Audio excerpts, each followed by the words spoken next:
It was a calm morning in the quiet suburbs, the kind of day that seemed so ordinary it could almost lull anyone into a sense of security. The sun had just started its slow climb into the sky, casting a golden glow over the rows of houses, the freshly trimmed lawns, and the winding paths of the local park. A soft breeze carried the scent of blooming flowers, and the only sounds were the chirping of birds and the distant hum of a lawnmower. Emily Dawson was out for her usual morning walk with her golden retriever, Bailey. This was their favorite time of day, a moment to escape the busyness of life and enjoy the simple joys of nature. Emily loved the park for its quiet paths lined with tall trees and the occasional bench where older couples sat reading newspapers or chatting about their grandchildren.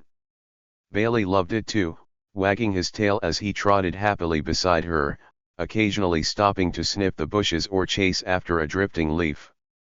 Emily wore her favorite gray hoodie and a pair of well-worn sneakers. Her dark hair was tied back into a loose ponytail, and she carried a small pouch of dog treats in one hand and Bailey's leash in the other. She looked like any ordinary woman enjoying her morning routine. But beneath her calm exterior, Emily was no stranger to challenges. Life had thrown its share of curveballs her way, and she had learned to handle them with quiet strength. This morning, however, she wasn't thinking about any of that. She was simply enjoying the moment, unaware that the peace of her morning was about to be shattered. As they walked, Bailey suddenly perked up his ears and let out a soft growl. Emily glanced down at him, puzzled. "What is it, boy?" she asked, following his gaze. But she didn't see anything unusual. Just the park stretching out ahead, with a few joggers and dog walkers scattered in the distance. Bailey's tail stiffened, and his growl grew louder. Emily gave the leash a gentle tug, trying to calm him. "It's okay," she murmured, though she wasn't entirely sure what had caught his attention. Bailey was usually a friendly dog, more likely to wag his tail at strangers than growl at them. Something must have been different this time.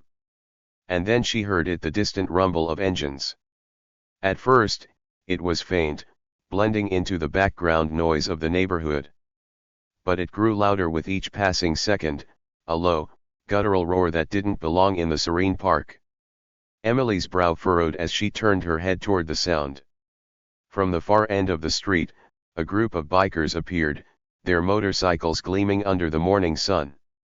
There were 5 of them, their leather jackets adorned with patches and logos that Emily couldn't make out from a distance. They weren't exactly speeding, but their presence was hard to ignore. The sound of their engines echoed through the park, disrupting the peaceful atmosphere. Emily watched them for a moment, unsure of what to think.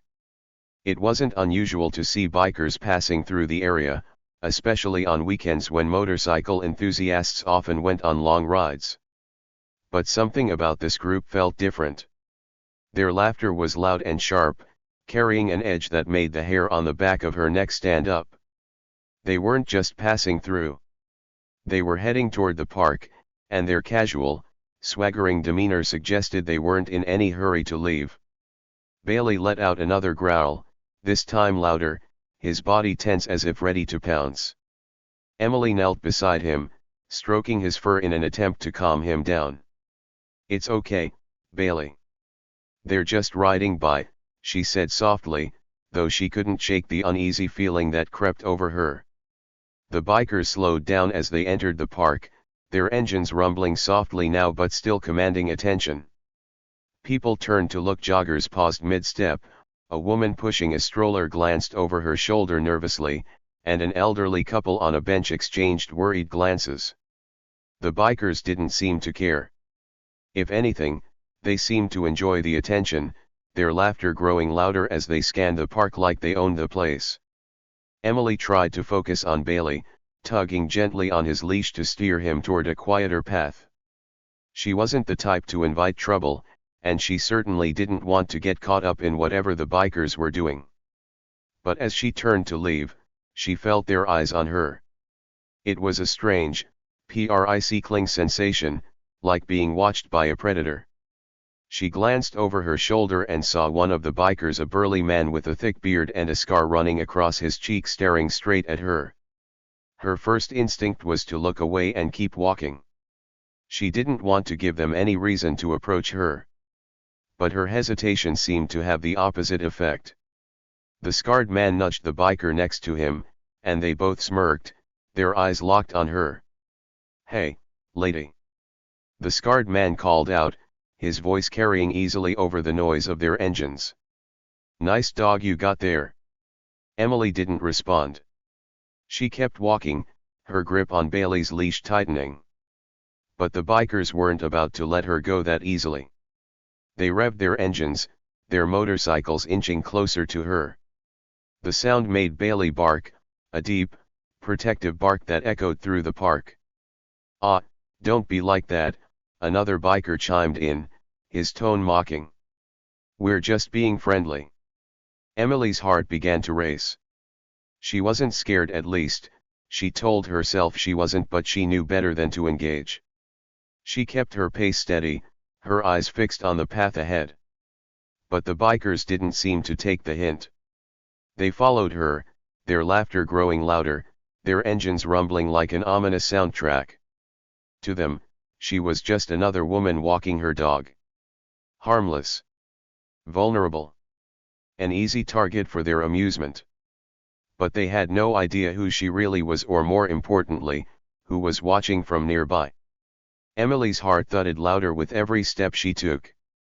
She wasn't one to panic easily, but the bikers' relentless presence unsettled her. She could feel their eyes on her, sharp and mocking, like wolves toying with prey before moving in for the kill. Bailey, usually so playful and friendly, was tense beside her, his growls deepening into steady, protective rumbles. "Where are you off to in such a hurry, sweetheart?" the scarred biker called out again, his voice dripping with mockery. The sound grated against Emily's ears, each word laced with a confidence that came from years of intimidating others. "We're just trying to be friendly. You don't have to be so rude." Emily tightened her grip on Bailey's leash and forced herself to keep walking. "Ignore them. Don't look back." She repeated the mantra in her head like a shield, determined not to give them the satisfaction of a response. But the bikers weren't ready to let her go. The scarred man revved his engine, the sudden roar making her flinch despite herself. "Hey, I'm talking to you," he barked, his voice hardening. His buddies laughed, their voices echoing through the park like a pack of hyenas. "Nice hoodie, lady," another biker sneered. "Where'd you get it?" "The discount bin." More laughter followed, loud and harsh, cutting through the serene morning like a jagged knife. Emily's jaw tightened, but she didn't respond. She wasn't going to let them bait her. Her eyes darted around the park, scanning for other people, anyone who might step in or at least be a witness. But the joggers and dog walkers who had been there minutes ago were now nowhere to be seen. The park felt emptier than it had any right to be, the wide paths and open spaces suddenly isolating instead of freeing. Bailey barked again, louder this time, his stance firm and protective. Emily glanced down at him, her heart swelling with gratitude for her loyal companion.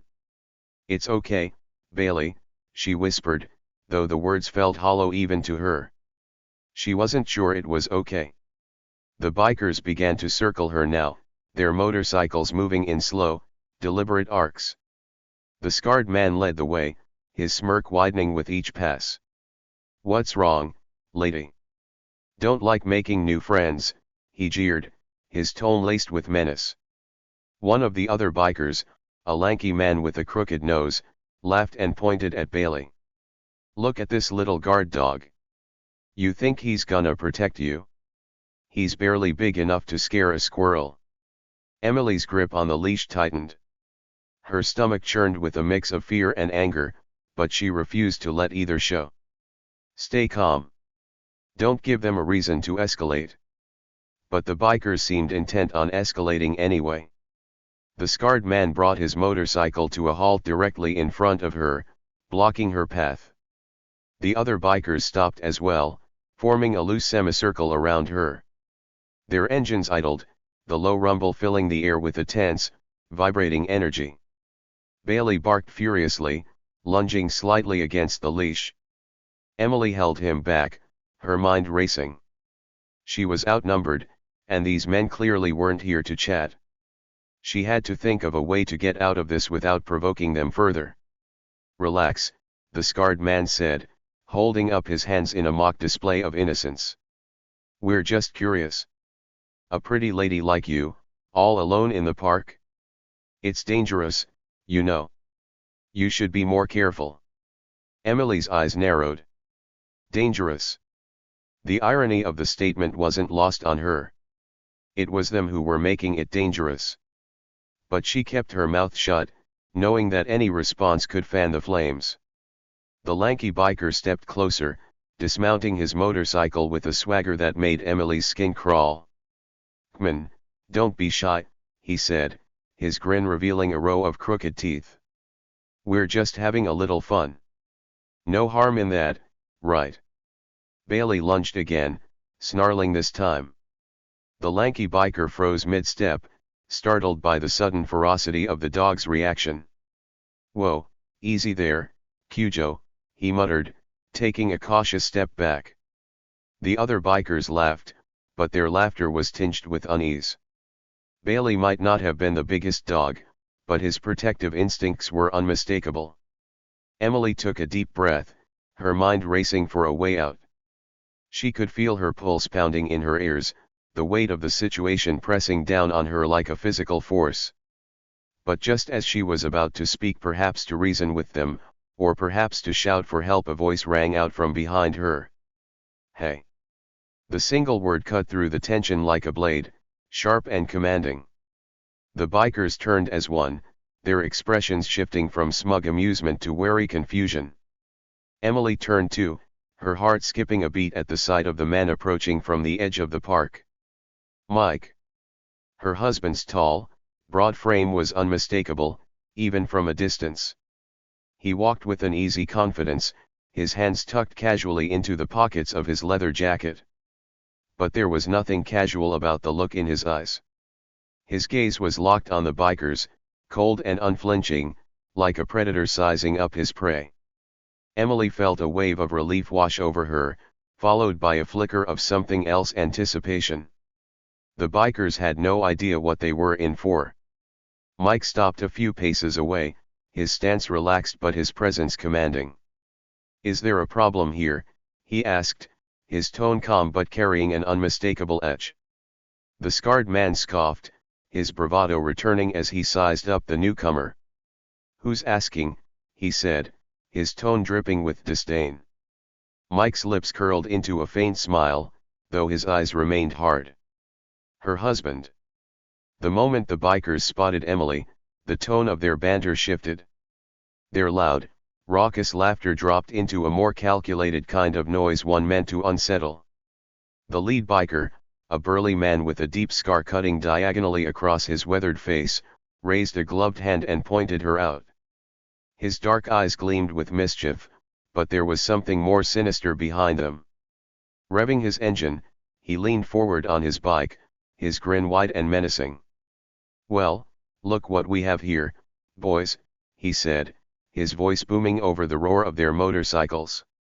"A lady out for a morning stroll. Ain't she brave, wandering around all by herself?"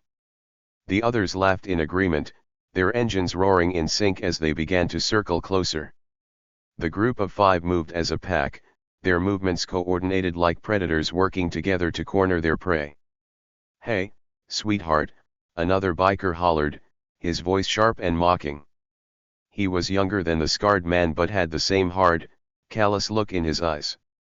"What's a pretty girl like you doing out here all alone? You lost?" Emily froze mid-step. Her instincts screamed at her to keep walking, but the bikers had already cut off her path. Their motorcycles idled in a loose semicircle around her, creating a barrier of leather, steel, and sneering faces. Bailey, her loyal golden retriever, picked up on the shift in the atmosphere. His usual playful demeanor vanished as he stiffened beside her, his ears pinned back and a low growl rumbling from his chest. Emily tightened her grip on Bailey's leash, her knuckles whitening. Her heart thumped in her chest, but her expression remained remarkably steady. She wasn't the type to crumble under pressure, not even in the face of danger. Her lips pressed into a firm line, and her sharp eyes flicked between the bikers, taking in every detail, their stance, their expressions, the way their hands rested casually on their handlebars but never too far from their sides. "Leave me alone," Emily said, her voice firm but calm. She didn't shout or plead. She simply stated it as a fact, a boundary that she hoped though doubted they would respect. The scarred man let out a bark of laughter, shaking his head as if amused by her attempt at defiance. "Leave you alone," he repeated, his voice dripping with mockery. "Ah, come on now, sweetheart. We're just being friendly. No need to get all uptight." One of the others chimed in, a lanky man with a crooked nose and a leering grin. "Yeah, we're just saying hello. Don't be rude, now."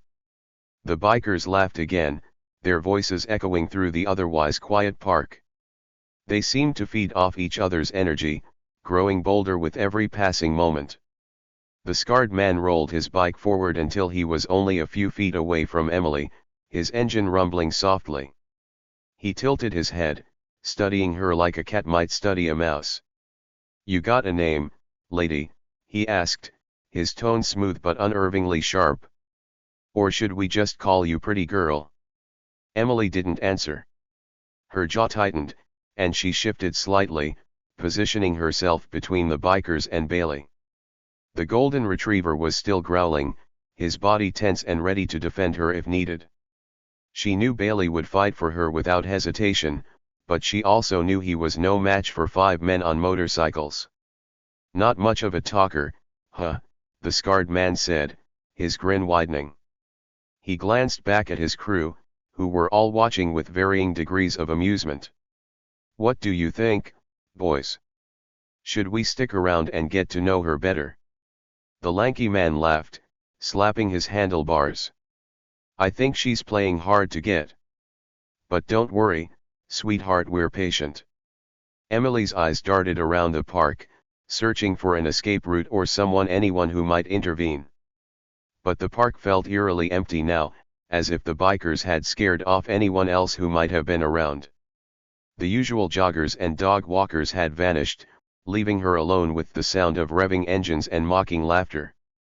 Unbeknownst to the bikers, they weren't the only ones watching Emily.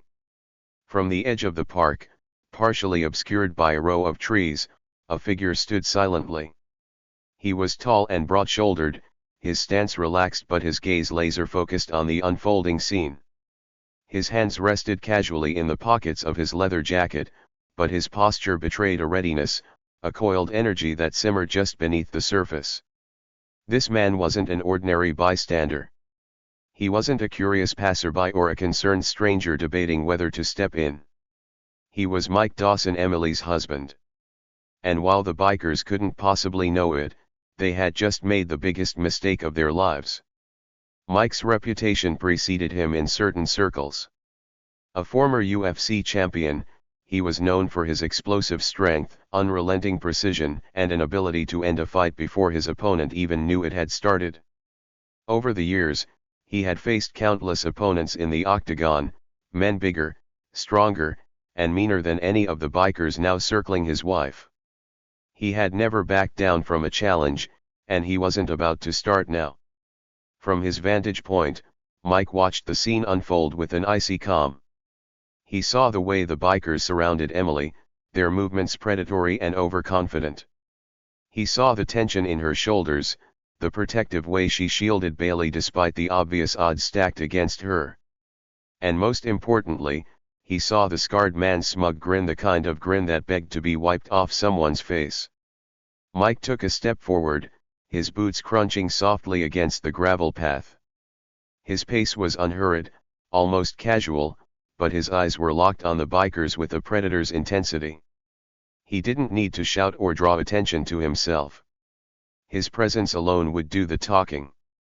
Back in the circle, The scarred man was still taunting Emily, unaware of the storm heading his way. "You're lucky we're such nice guys," he said, his grin widening. "Some people might not take too kindly to being ignored." Emily didn't respond, but her gaze flickered for a split second, just a fraction of a moment, toward the approaching figure in the distance. The movement was so subtle that the bikers didn't notice, but Mike did. And that was all the signal he needed. "Hey!" Mike's voice rang out, sharp and commanding. It wasn't a yell, but it carried enough weight to cut through the noise of the engines and draw everyone's attention. The bikers turned in unison, their laughter fading as they took in the sight of the man striding toward them. Mike's face was calm, almost unreadable, but there was an unmistakable edge in his eyes. He stopped a few paces away from the group, his hands still in his pockets. The scarred man squinted at him, his expression shifting to one of irritation. "Who the hell are you?" the biker demanded, his tone laced with annoyance. Mike didn't answer right away. He took a moment to survey the scene, his eyes lingering on each of the bikers before settling on Emily. "Is there a problem here?" he asked, his voice steady and cool. Emily's shoulders relaxed ever so slightly, though she didn't speak. She didn't need to. Mike had already assessed the situation, and the tension in the air shifted as his presence registered with the bikers. The scarred man snorted, his bravado flaring as he tried to reclaim control of the situation. "This your boyfriend or something?"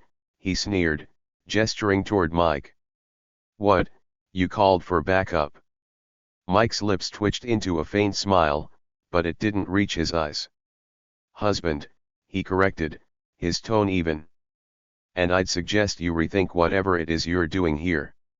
The bikers exchanged glances, their confidence wavering ever so slightly. Something about the way Mike carried himself, the calm, unshakable energy of a man who had nothing to prove, set them on edge. But the scarred man wasn't ready to back down. "Oh yeah," he said, revving his engine for effect. "And what are you gonna do about it?" Mike's smile widened, but there was no warmth in it. "Only promise." Mike took a step closer, closing the distance between him and the bikers. His calm demeanor didn't waver, and that made the situation even more unsettling for the men who had been laughing moments ago. There was something unnervingly steady about the way he carried himself, something they couldn't quite place but instinctively knew not to underestimate. The scarred man, however, was too proud or too reckless to back down. He smirked and revved his engine louder, letting the sound echo through the park like a challenge. "You've got guts, walking up to us like that," he said, his voice dripping with arrogance. "But I don't think you know who you're dealing with." Mike raised an eyebrow, the faintest hint of amusement flickering across his face. "Funny," he said. "I was just about to say the same thing to you." The scarred man's smirk faltered for a split second before he masked it with a bark of laughter. "Oh, I get it. You think you're some kind of tough guy, huh?" He glanced back at his crew, his grin returning as he fed off their chuckles. "What's the plan, hero? You gonna take all of us on by yourself?" The other bikers laughed, their confidence returning now that they felt the numbers were in their favor. The lanky man with the crooked nose hopped off his bike, swaggering toward Mike with an exaggerated air of bravado. "Listen, buddy," he said, his tone mocking, "why don't you turn around and walk back the way you came? We're just having a little fun with your lady. No harm done, right?" Mike's expression didn't change. He didn't flinch, didn't look away, and didn't so much as twitch a muscle. He stood there like a mountain, immovable and unyielding, his piercing gaze fixed on the lanky man. "Walk away," Mike said simply, his voice low but carrying an undeniable weight. The lanky man froze mid-step, momentarily thrown off by the authority in Mike's tone.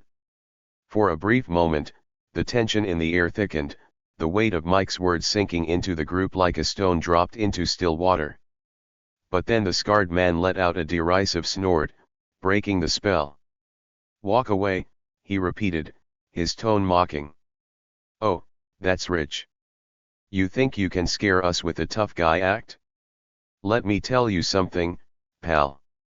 Before he could finish his sentence, Bailey let out a sudden, sharp bark that made everyone jump. The golden retriever, who had been growling steadily by Emily's side, lunged forward with a force that made the lanky man stumble back.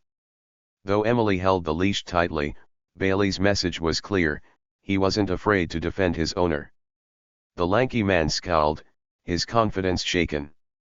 "Control your mutt," he snapped, his voice tinged with irritation and a hint of fear. Mike's eyes flicked down to Bailey, then back to the lanky man. "That's funny," he said, his voice as calm as ever. "He seems pretty well controlled to me. You, on the other hand, seem a little unsteady." The biker's laughter died out entirely. The scarred man narrowed his eyes, leaning forward on his bike as he glared at Mike. "You've got a big mouth, don't you?" he growled. "You really think you can just waltz in here and tell us what to do?" Mike's faint smile returned, but this time, it carried a sharper edge. "I don't think," he said evenly. "I know."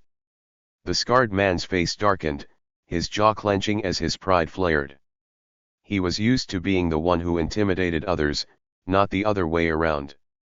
He didn't like the way the stranger was standing his ground, calm and unshaken, as if the group of bikers posed no threat at all. "All right, tough guy," the scarred man said, his voice low and menacing.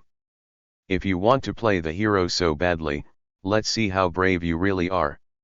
He killed the engine of his bike and swung his leg over the seat, rising to his full height. The scar slicing across his face seemed even more pronounced now, his sneer stretching it into a grotesque shape. The other bikers followed his lead, dismounting their bikes one by one. They surrounded Mike in a loose circle, their postures tense and aggressive. Emily's stomach tightened as she watched the scene unfold. She wanted to shout, to tell the bikers to leave, to warn them of the mistake they were making. But she knew Mike wouldn't want her to intervene. He didn't need her to. He had the situation under control even if the bikers didn't realize it yet. The lanky man stepped forward again, this time emboldened by the presence of his crew. He jabbed a finger at Mike's chest, his smirk returning. "Last chance," he said, his tone dripping with condescension. "Walk away before you get hurt." Mike tilted his head slightly, his gaze flicking down to the man's outstretched finger. "I'd move that hand if I were you," he said calmly. The lanky man hesitated, his smirk faltering. But the scarred man stepped in, his voice booming. "What's the matter, huh? You scared? Come on, tough guy, show us what you've got." Mike's gaze shifted to the scarred man, and for the first time, a hint of steel entered his expression. "You sure about that?" he asked quietly. The scarred man laughed, a harsh, barking sound. "Oh, I'm sure," he said, cracking his knuckles for effect. "Let's see what you're made of." What happened next was so fast that the bikers barely had time to react. One moment, the lanky man was smirking, and the next, he was on the ground, clutching his wrist and groaning in pain. Mike had moved like lightning, a single precise motion that left no room for argument. He hadn't even raised his voice or broken a sweat. The other bikers stared in stunned silence, their bravado crumbling as they realized just how outmatched they were. The scarred man's grin vanished entirely, replaced by a scowl as he took a step back. "Who the hell are you?" he demanded, his voice wavering ever so slightly. Mike straightened, his calm demeanor returning as if nothing had happened. "Just a guy who doesn't like bullies," he said simply. The bikers hesitated, exchanging uncertain glances. The confidence they'd worn like armor moments ago began to crack. Emily shifted slightly, her eyes flicking to Mike. There was no doubt in her mind that he had everything under control, but the bikers didn't know that. Not yet.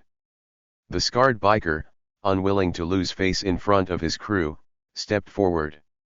His boots crunched against the gravel path as he squared his shoulders, puffing out his chest in a show of defiance. "Oh, so you're the big, bad husband, huh?" he spat, his voice dripping with sarcasm. "Well, let me tell you something, buddy. You might want to think twice before you stick your nose in our business." Mike's lips twitched in what might have been the beginnings of a smile. But it wasn't a friendly one. It was the kind of smile that sent a chill down your spine. He took a single step forward, closing the gap between him and the scarred biker. "This isn't your business," Mike said evenly. "It's mine. And I don't like how you're talking to my wife." The scarred biker tried to hold his ground, but there was a flicker of uncertainty in his eyes. His bravado was beginning to waver, though he tried to mask it with another sharp laugh. "You've got a real mouth on you," he said, nodding toward his crew. "Maybe we should teach you a little respect." Another biker, shorter but stocky and built like a bulldog, stepped up. His knuckles cracked audibly as he flexed his hands. "Yeah, maybe we should," he growled, his tone full of menace. "How about we start with that pretty face of yours?" Mike didn't even flinch. His calm demeanor was unshaken, his piercing gaze locked on the scarred biker, who was clearly the leader. "You really want to do this?" Mike asked, his voice so quiet it forced the bikers to lean in just to hear him. For a moment, silence hung heavy in the air. Bailey growled softly, a low rumble that vibrated through the tension like a warning. Emily stood still, her hand gripping the leash tightly, her eyes shifting between the bikers and her husband. The scarred biker snorted, his ego unwilling to back down. "Yeah, we do," he said, though his voice had lost some of its earlier bravado. "You think you can take all of us?" Mike exhaled slowly, almost as if he were bored. "I've taken on worse," he said, his tone so casual it bordered on dismissive. The bikers bristled at the insult, their faces twisting with anger. The bulldog-like man lunged forward first, his fists raised, clearly expecting Mike to back up or flinch. But Mike didn't move. In one fluid motion, he sidestepped the charge, his arm darting out like a snake. His hand caught the man's wrist and twisted, forcing the biker to his knees with a yelp of pain. It happened so quickly that the others barely had time to react. The scarred biker shouted, "Get him," and the rest of the crew surged forward, their earlier hesitation replaced with aggression. But Mike was ready. The lanky biker with the crooked nose was the next to charge. He swung wildly, his fist aiming for Mike's jaw. Mike ducked effortlessly, his movements precise and efficient. A single, well-placed elbow to the biker's ribs sent him staggering back, gasping for air. The third biker, a wiry man with a shaved head, tried to come at Mike from the side, but Mike's reflexes were too fast. He grabbed the man by the collar and pivoted, using the biker's own momentum to send him sprawling to the ground. By now, Emily was watching with a mixture of awe and amusement. She knew Mike was skilled, but seeing him handle the situation with such calm confidence was something else entirely. Even Bailey seemed impressed, wagging his tail slightly as he stood guard by her side. The scarred biker, now visibly shaken, took a step back, his hands clenching into fists. "What the hell are you?" he demanded, his voice cracking slightly. Mike straightened, dusting off his hands as if the confrontation had been nothing more than a mild inconvenience. He tilted his head, his gaze locking onto the scarred biker with an intensity that made the man flinch. "I'm the guy you should have walked away from," Mike said, his voice low and steady. The scarred biker's pride was clearly warring with his survival instincts. His crew was either on the ground or backing away, and it was clear he was outmatched. But he couldn't bring himself to admit defeat. Not yet. "Yeah? Well, I'm not scared of you," he said, though the tremor in his voice betrayed him. Mike took a slow step forward, his presence commanding. "You should be," he said simply. The scarred biker faltered,